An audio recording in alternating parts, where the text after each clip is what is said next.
स्वामी विवेकानंद का जो सपना था कि जगत जननी भारत माता विश्व के सिंहासन में विराजमान होगी और पूरे दुनिया के लोग आकर के भारत के चरणों में नतमस्तक होंगे, अब उस दिशा में अब ये देश बढ़ चुका है। यहाँ का युवा, यहाँ का नौजवान, जो उसकी सोच थी पुरानी पाश्चात्य देशों के जो प्रभाव में थी, अब परिवर्तन हो रहा है, बदल रहा है। लगभग आज के 10 वर्ष पहले मैं काशी प्रवास पर आया हुआ था।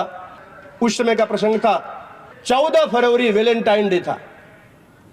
तो बड़ा एक अलग प्रकार का नजारा था। वहां देखते हैं पुलिस पीछा कर रही, नौजवान लड़कियां अपने पार्कों में बैठे हुए हैं, कुछ ऐसे संगठन के लोग जो उसका विरोध कर रहे थे। बड़ा एक अजीबोगरीब दृश्य दिखाई पड़ता था, एक अफरा तफरी का माहौल था।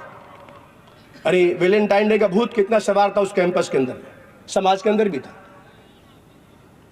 संजोग ऐसा रहा कि इस वर्ष 14 फरवरी को भी मैं काशी में ही था और किसी प्रसंग बस मुझे काशी हिंदू विश्वविद्यालय जाना पड़ा। मैं परिसर में गया, वहां से पूरा परिसर में सन्नाटा, कहीं किसी प्रकार का कुछ वहां पर अफरा तफरी नहीं थी।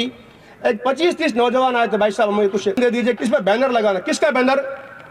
तो पुलवामा के शहीदों के स्मृति में 14 फरवरी को जो उनके स्मृति में हम कैंडल मार्च निकालने वाले हैं। और आज वो दृश्य देखिए, एक समय था और केवल यहां नहीं हुआ, केवल बीएचयू में नहीं हुआ, तो आपने देखा होगा सभी स्थानों पर आज के युवा वर्ग के लोगों ने 14 फरवरी को, वैलेंटाइन डे को भूल गए और पुलवामा के शहीदों के स्मृति में उन्होंने कैंडल मार्च निकाला है, मोमबत्तियां जलाई हैं, कंप्यूटर से उनके चित्रों को लाकर सामने लगाया, तस्वीर लगाया, उनके सामने बैठते हैं, प्रार्थना करते हैं। ये सोच बदल रही है और इसके लिए हमें कुछ करना पड़ेगा।